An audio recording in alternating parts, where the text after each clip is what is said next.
I read some stat that 80% of all judgments go uncollected for this very reason, that you can just take a few steps if you're the bad guy, circumvent. And so what can we do to kind of combat that? And so we take great pride. This is why I love what I do in my profession, because boy, there's nothing better than, the little old lady that was taken advantage of, who paid $500,000 for that contractor to just walk away and never pay. And that was this lady's life savings. And then that guy just thinks that, okay, see you later. And to be able to kind of not only bring that person to justice, but when he wakes up the next day and his bank account is wiped out, and then I'm able to say, hey, that's me. Over here, I did that. Yeah. And then at phase 2, I'm going to go scorch the earth with you, right? And so, it's very satisfying and rewarding to know, okay, there might not be another place for them to go, and to be able to help and assist and be an instrument is, very rewarding. Brian Bauer, welcome back. Obviously appreciate having you on again. I want to continue the conversation from last time, but how's life? It's going well, living the dream. Right before we hit record, you were telling me you're just in town for today and another red eye out of town again for an investigation. Yeah, I have to travel to California to put the genie back in the bottle on a whistleblower situation. My job is to cap the live wire, and we'll do it and take care of it. How often are you traveling these days? At least as possible. Prior to COVID, I was doing a couple 100 days a year. So I was a road warrior, and as we have complex investigations and have to kind of working through those, sometimes you just can't task it to another investigator, and it just comes down to experience. But with Zoom and Teams now and things, you can do some of that, but investigative 101 is you got to be in person and, talk to that person. That was the question I had. I know you've got a pretty big team at PHENIX. You've built it for 30 years now, but is it just as simple as sometimes the big guys got to go out and do it because it's just an experience thing, just like any other business?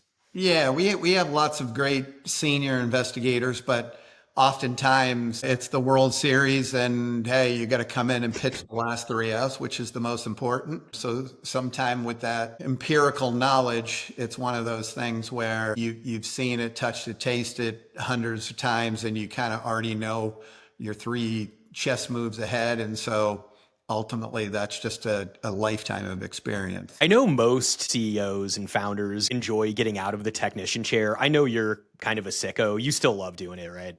Oh, absolutely. If I could just do that investigative piece, it's nothing more rewarding than doing those interviews and helping big and small companies alike put out those forest fires in their facility. And it's super rewarding in the 11th hour when you don't think that it's going to break, and you do, and you get those written admissions and you truly solve the situation. I really want to pick that scab, but I know you're being guarded for a reason. I know there's a confidential nature, unfortunately, to a lot of what you do. So I'm just going to have to move on from that and go to the topic at hand. Obviously, we spend a lot of time talking about asset search, but it's one that's most interesting to me just because the stakes are often so high. You know that litigation happens. We're a litigation-heavy society. You get to a certain income level and the lawsuits start flying around. Is that fair to say at a certain income level, you know someone that is in litigation? Yeah, absolutely. And when it comes to asset investigation specifically, I would say just up to 10 years ago wasn't a thing. So you would go to court, you would get your judgment, and then ultimately when the person didn't pay, they would go and hire a debt collection company to hound you and call you.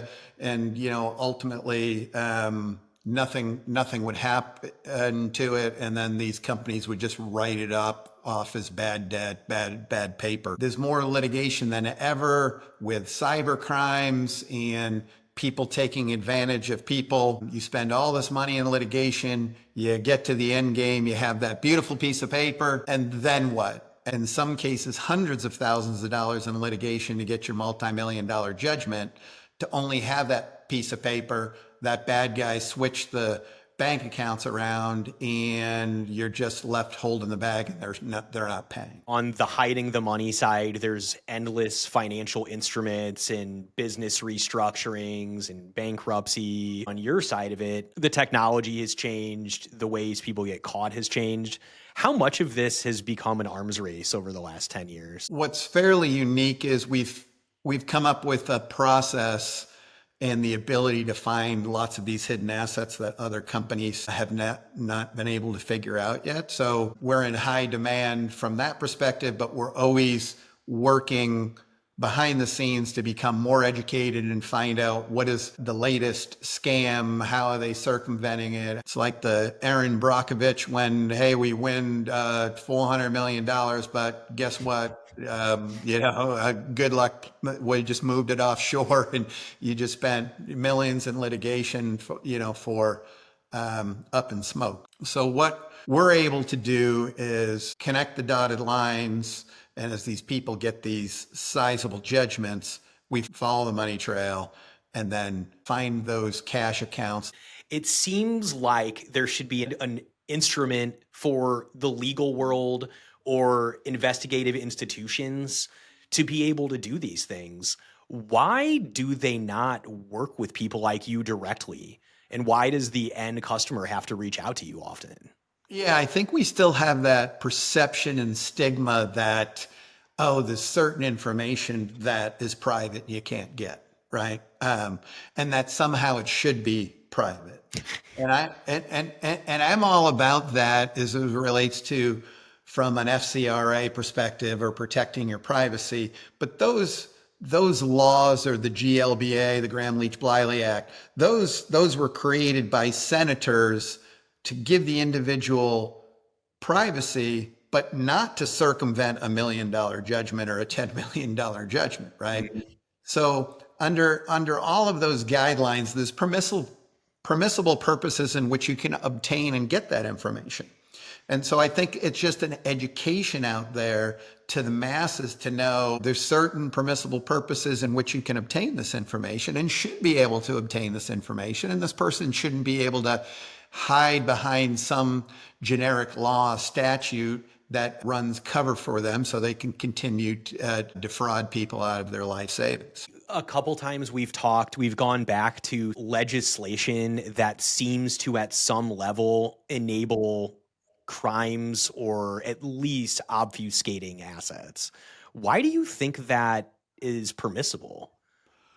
Yeah, I think like most government people, they don't think through it. They're not intimate with it. Bill Clinton's proudest moment was creating FMLA, but we see on our side, it's one of the most abused situations out there. Right. It all goes back, I guess, to however well-intentioned initiatives are. We can debate the intention behind things. Where there is an opportunity for abuse and fraud, there are people that are going to take that opportunity. And that's why you guys have job security for a lifetime. Absolutely. It's just in today's world, it's really an avalanche of people that need help and assistance. I don't know statistically the numbers, but there's probably, $1 trillion plus dollars on the books here currently of judgments that, nobody has paid. I read some stat that 80% of all judgments go uncollected for this very reason, that you can just take a few steps if you're the bad guy, circumvent. And so what can we do to kind of combat that? And so we take great pride. This is why I love what I do in my profession, because boy, there's nothing better than, the little old lady that was taken advantage of for the contractor who paid $500,000 for that contractor to just walk away and never pay. And that was this lady's life savings. And then that guy just thinks that, okay, see you later. And to be able to not only bring that person to justice, but when he wakes up the next day and his bank account is wiped out, and then I'm able to say, hey, that's me. Over here, I did that. Yeah. And then at phase 2, I'm going to go scorch the earth with you, right? It's very satisfying and rewarding to know, okay, there might not be another place for them to go, and to be able to help and assist and be an instrument is, very rewarding. I've been able to listen to a couple interviews that you've shared with me, which helps me gain, a better understanding of what's actually going on in this business. Some of those are gut wrenching to hear the little old lady fighting so hard to not think that she's getting scammed, and there's these mental gymnastics, which she's a victim, obviously, but it has to feel amazing to find that bastard that did it to her. If the general public out there knew what was going on behind the curtain, it would light their hair on fire. And you would never rob a bank nowadays. Internet crimes and theft and people intentionally screwing over other people. We're just so inundated from a law enforcement perspective, and they just don't have the tools and the manpower in order to do it.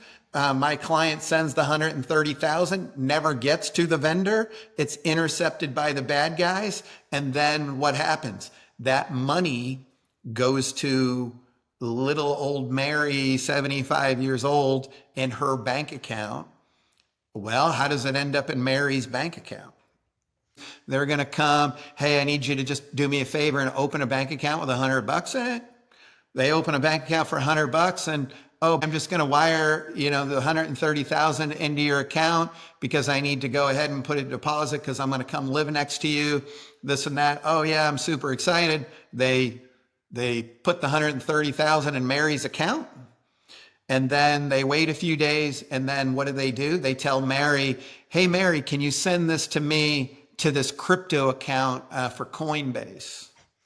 So Mary goes and does the 130,000. Oh, thanks, baby. I love you. And then, oh, by the way, I have more money coming because I need to pay my taxes and this and that. And so can I send you another $500,000? As the investigator, you feel like a hero. You chase all of this down. You find the information and you say, I got the bad guy. And then come to find out, Mary's this little old lady who never met the individual before and was completely duped to use her bank account, her likeness, and all of her information. And the bad guys never touch it once. That call that you sent me yesterday, I sent it and just turned off my podcast and popped that on. I had to go walk my dogs out in the sun, and relax after that. It was terrible. Because it's weird, the psychology of it, because kudos to you, you were extremely it was like a surgeon talking to a patient, very controlled and matter of fact and informative. She had already been scammed, but it seemed like she was trying to justify somehow almost that it wasn't. It was just a confused emotional state. How often is that the case?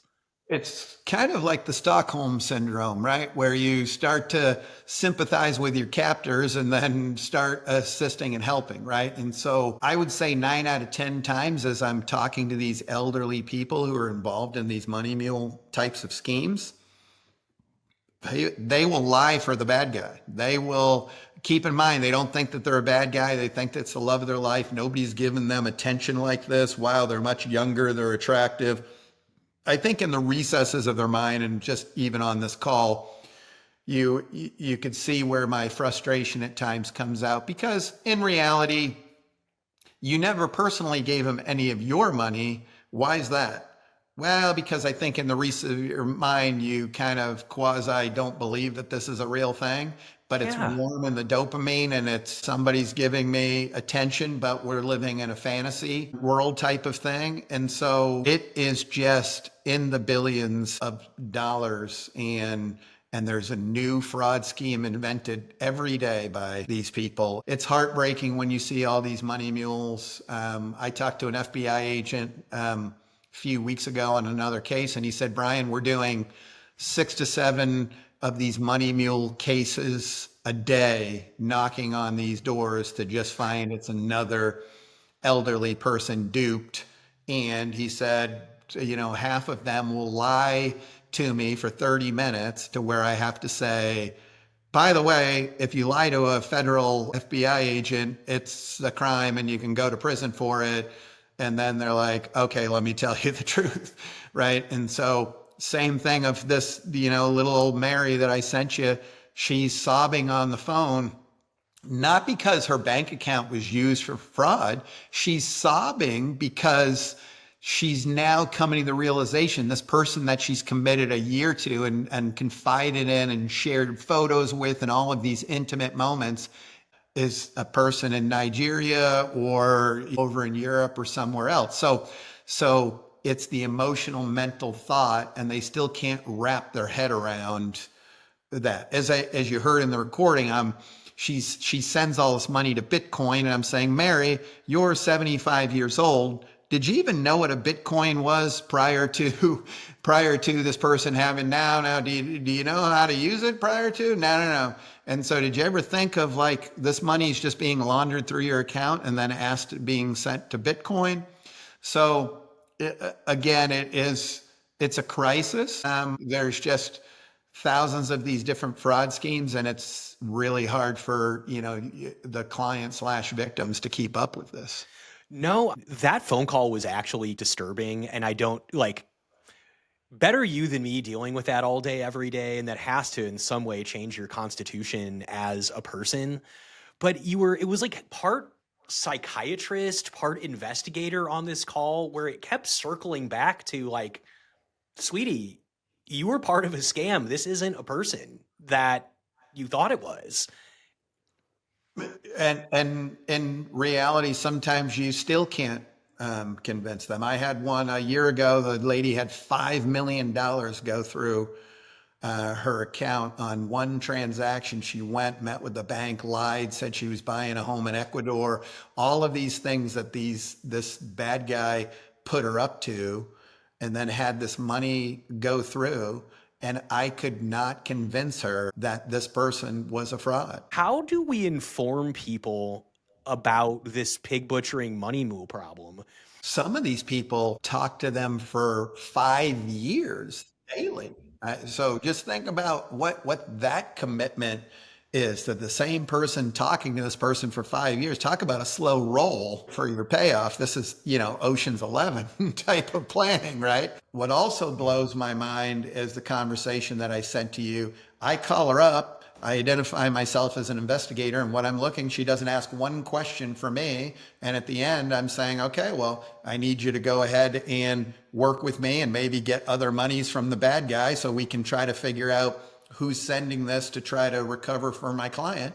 Never question her, asked who I was, and I could probably convince her to, give me her life savings again, right? And Brian, that call was without context. Like I thought that phone call was the second or third phone call where you guys were introduced and scheduled that. No, that was our first interaction with her, and so what?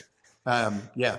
So it's just really, it's really crazy. And she told you her life story for most of an hour.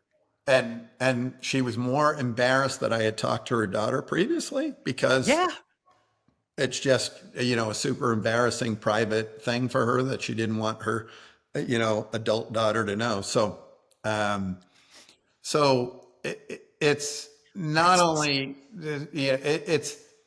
it's such an issue, and with crypto now, and people are, jump into crypto and this and that. Crypto is the Wild West, and I just see the very bad as it relates to crypto. And, people are going to give me lots of comments and probably throw stones. But as Jamie Dimon said, he thinks it's a pet rock. And, ultimately at the end of the day, we see how crypto is just used for very bad things all the time. And it's a way to stay anonymous. And if you erase that, people wouldn't be defrauded of billions of dollars. What steps should an individual take in order to separate a great opportunity from too good to be true and fraud? The Warren Buffett strategy, slow and steady wins the race. And hey, if you know how to pick it at the top or the bottom, let me know. But Warren Buffett, one of the richest men in the world, and just comes down to slow and steady and over time.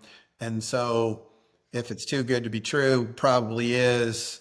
And, ultimately just use common sense. And I have wealthy individuals that have me on speed dial that will contact me and say, Brian, I think I got in a bad way. And I'm saying, Tom, why the hell didn't you just call me for $500? I could have vetted this out to determine the Yes. real thing before you gave your millions of dollars. Yeah, no, I know. I just thought it was and it's just like, so I think that common sense awareness oftentimes isn't there in understanding due diligence. And I'm amazed even in the private equity world, you're doing $1 billion deals, $500 million deals, to where you're doing all these psychological profiles and doing all of this other paper due diligence, but you're not going to do a full-blown investigation on this person background. It's kind of the, oh, I don't want to know, type of thing, because this just feels good and it looks good and I think I can make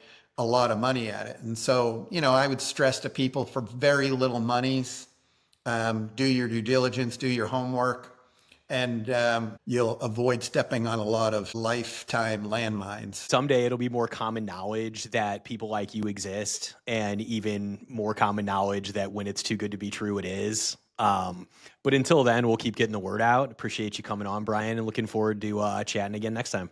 Absolutely. Always a good time. Thanks, Scott. All right. See you, Brian. See you, buddy.